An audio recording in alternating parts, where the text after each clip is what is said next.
make a couple of comments to you. Thank you. Thank you for letting me come today. Thank you for allowing me to address you on an important issue of election integrity. Following reports from Montgomery County and Carroll County on irregularities at the polls on November 6th, I conducted an independent investigation in an attempt to see if these reports indicated a systematic problem or were just anecdotal. I was assisted by 2 attorneys who specialize in election issues, several software engineers, and numerous volunteers, including some who are here today. Carroll County Commissioner Richard Rothschild and Frederick County Delegate Kathy Afsally came to some of the meetings I conducted with your staff here and their colleagues in Carroll County.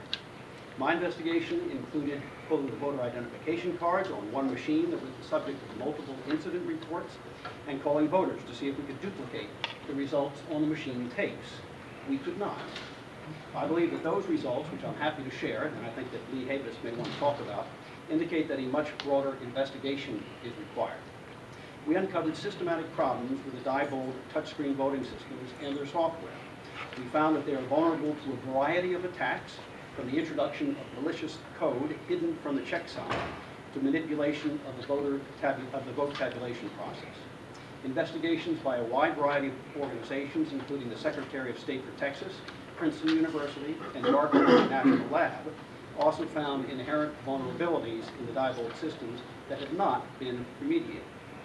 I would commend to you and the State Board the October 11th study by the Argonne National Laboratory. They have a vulnerability assessment team that looked into this. Simply put, the software in these systems is not secure, and it cannot be secure. Without a paper trail audit, voting on these machines amounts to casting your ballot down a black hole. There is no way an individual voter can ensure that their vote gets counted as they cast it. Until new voting machines are in place or the state adopts universal voter ID, as many other states have done, I would like to suggest a few common sense reforms you can take here at the county level to enhance voter confidence in the security of our elections. First, timely deployment of voting machines.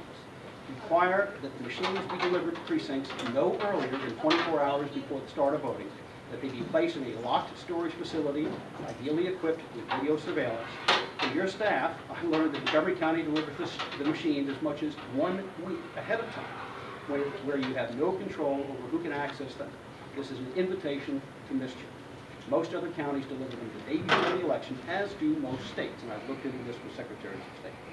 2, require positive ID for all voters, by all voters at the polling place. Anyone unable to positively identify themselves should be required to vote provisionally.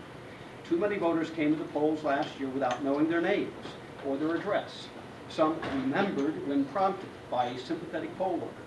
Others actually pulled papers out of their pockets with their name and address, or consulted their cell phones to retrieve the information.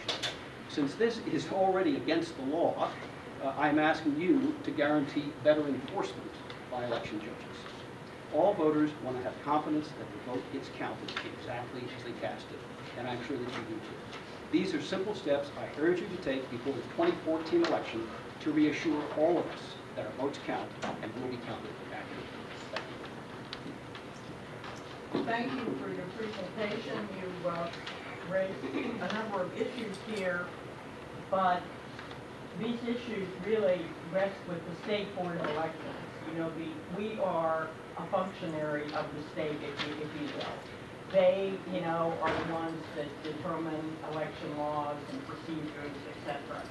And so they have a monthly meeting, which is announced on their website. Yeah, we've been meeting with them, and this is a county issue, actually. The way that the law is enforced by, and the way that you train people at the polls, poll watchers and election judges, that is a county issue. When you deliver the machine is a county issue. Frederick County delivers them the day before, so does Carroll County and most other counties. So this is something that's done.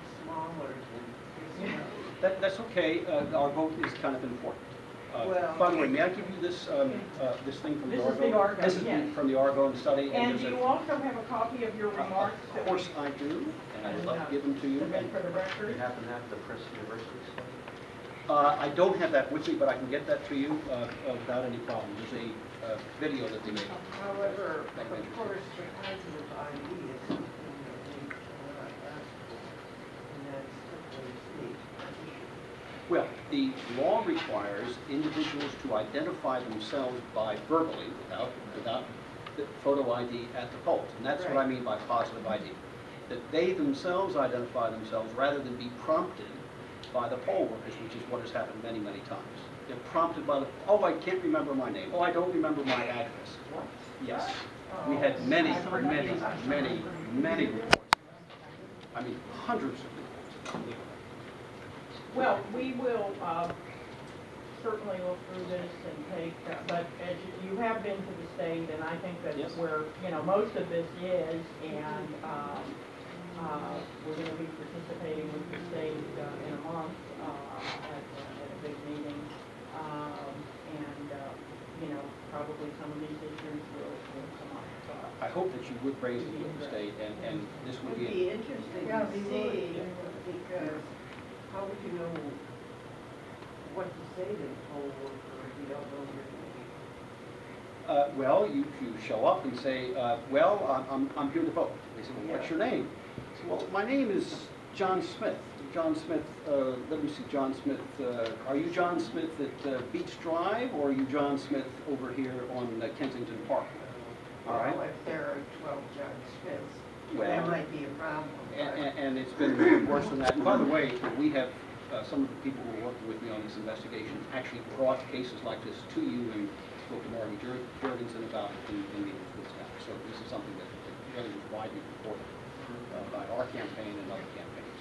Okay, well, that's very... Thank you Thank very much.